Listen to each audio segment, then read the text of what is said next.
کچھ حقیقتوں کا علم ہمیں ہمیشہ سے ہوتا ہے، لیکن دل انہیں ماننے پر راضی نہیں ہوتا، اور اگر راضی ہو بھی جائے تب دل کے کسی نہ کسی کونے میں یہی امید چھپی ہوتی ہے کہ کیا پتہ ایسا نہ ہو، کیا پتہ یہ حقیقت بدل جائے، کیا پتہ یہ جھوٹ ہو۔ ہماری یہی حرکت ہمیں نہ جانے کتنی دیر تک بے سکون رکھتی ہے۔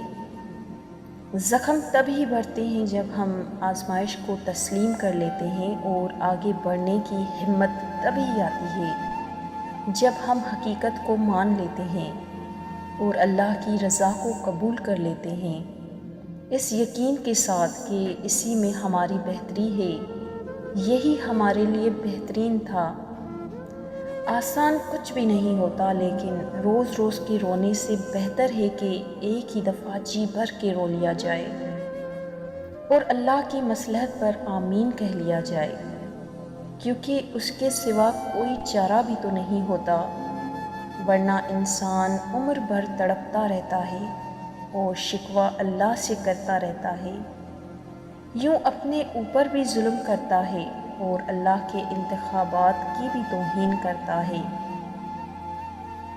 کبھی کبھار دل اتنا بھاری ہوتا ہے کہ تکلیف کے مارے زبان سے ایک لفظ بھی نہیں نکل پاتا، مگر پھر بھی ہم اس امید کے ساتھ اللہ کے روبرو جاتے ہیں کہ وہ خاموشی کی زبان بھی سمجھتا ہے، وہ ان آنسوؤں کی آواز بھی سنتا ہے، وہ اس تڑپتے ہوئے دل کا حال بھی جانتا ہے۔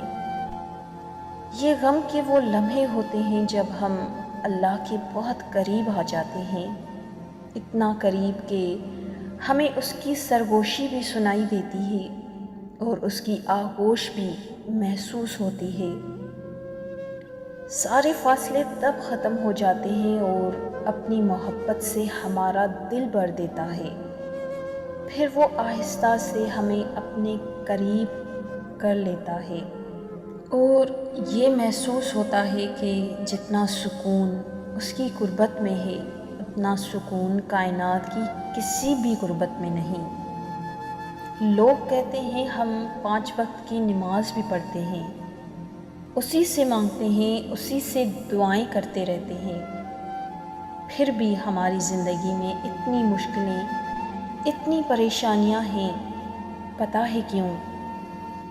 کیونکہ انسان سمجھتا ہے اس نے دین میں قدم رکھ لیا تو اب اس کو مشکلوں کا سامنا نہیں کرنا پڑے گا، اب آزمائشیں نہیں آئیں گی، اب بس میری مرضی کے مطابق ہوگا۔ لیکن پتہ جو انسان دین میں قدم رکھ لیتا ہے، جو انسان سب کچھ پیچھے چھوڑ کر اللہ کے راستے پر چل پڑتا ہے، جو بنا دین کو سیکھنے کے لیے سٹرگل کرتا ہے، اپنے نفس پر قابو پانے کی پوری کوشش کرتا ہے، تو اس سے مزید آزمایا جاتا ہے کہ اسے اپنے اللہ پر کتنا یقین ہے۔ یہ اس کے یقین کی آزمائش ہوتی ہے۔ تم کسی اور سے امید لگا کر خود کو توڑ لیتے ہو، تم زندگی زندگی کر کے خود کو کھو دیتے ہو۔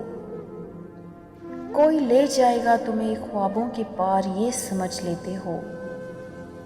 لے آئی ہے نا زندگی تمہیں ایسے موڑ پر کہ تم رب کو یاد کرتے ہو، اب پوری دنیا کو سمجھ کر کچھ حاصل نہ ہوا تو اب تم خود کو سمجھتے ہو۔ دل میں رب ہونے کے باوجود سکون ڈھونڈتے ہو، ٹوٹ کر کسی اور کے ہاتھوں تم اللہ سے شکوہ کرتے ہو۔ ہر انسان یہ سوچتا ہے کہ میرا دکھ زیادہ ہے، میں سب سے زیادہ رویا ہوں، میرے ساتھ سب سے زیادہ غلط ہوا ہے۔ یہ سچ ہے کہ ہر انسان کا دکھ ایک جیسا نہیں ہوتا، ہر انسان کا تعلق اللہ سے مختلف ہے۔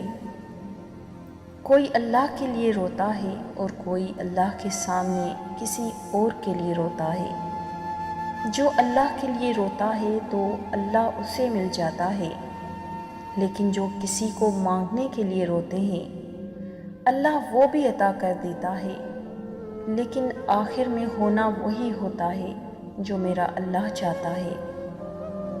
کیا وہ اپنے بندوں کے لیے کبھی غلط سوچ سکتا ہے؟ ایک چیز کی طلب کے لیے ہم اپنے رب کی طرف رجوع کرتے ہیں، سجدے کرتے ہیں، دعائیں کرتے ہیں، اور اگر تو وہ چیز ہمیں مل جاتی ہے تو ہم سجدے کی توفیق سے دور چلے جاتے ہیں۔ تو اس سے اچھا یہ نہ تھا کہ وہ چیز ہمیں ملتی ہی نہیں۔ دوستوں، اگر ویڈیو پسند آئی ہو تو اسے لائک اور کمنٹ کرنا مت بھولیے گا، اور ہمارے چینل کو سبسکرائب کر لیجیے گا تاکہ ہماری ہر آنے والی نئی ویڈیو آپ تک پہنچ جائے۔ شکریہ، جزاک اللہ۔